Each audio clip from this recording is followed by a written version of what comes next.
Mga karagdag, welcome back to my vlog. So pasensya na kayo, hindi ako masyadong makapagsalita. Kabubunot lang ng bungi kong ngipin mga karagdag. At nilagyan na rin ako ng pustiso. Sakit kaya. Pero lalaban ako para sa pangkabuhayan showcase, para sa pang-ekonomiya. Intindihin nyo na lang muna ngayon si Kuragan mga karagdag. Wala tayong menopausal distraction look. Yung background ko sa likod, yung lumakad na lalaki, yan yung ex-bayaw ko mga karagkarag. Sinamahan nila akong magpabunot ng ngipin. So ito na nga mga karagkarag ang mga latest kaganapan ngayon na pinag-uusapan ng mga active na mga chismoso at mga chismosa sa social media na kung saan ako hindi nga nagsisinungaling si Hello the Universe mga karagkarag tungkol sa pambato ng Chile na kung saan nung sa mga last interview bitaw nila kasama si Maring TC Tomas bitaw ang National Director ng Miss Universe Thailand Organization na kung saan very vocal talaga si Hello the Universe tungkol sa isang kandidatang magaling kumanta. Doon sa Gala de las Catrinas mga karagkarag na kung saan nag-abot si Hello the Universe at si Miss Universe Chile na kung nagpasample ito sa pagkanta na kung saan watch this.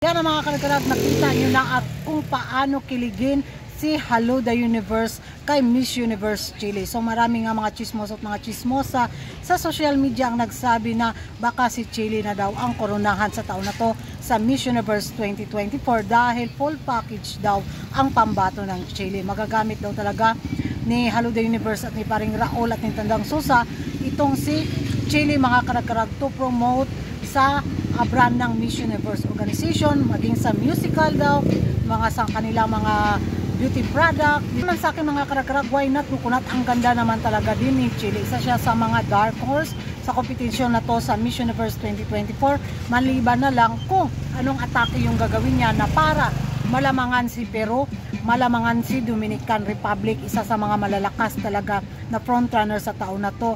At kung aari ba itong si Chile mga karagkarag, nako, posibleng makoronahan siya dahil bida-bida galore siya, igatot po siyang dako.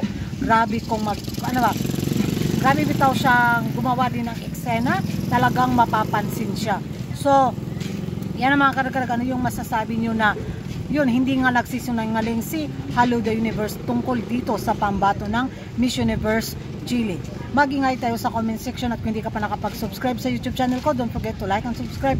Kuragan Karagan, babaeng lagi na karagkarag. And see you in my next vlog.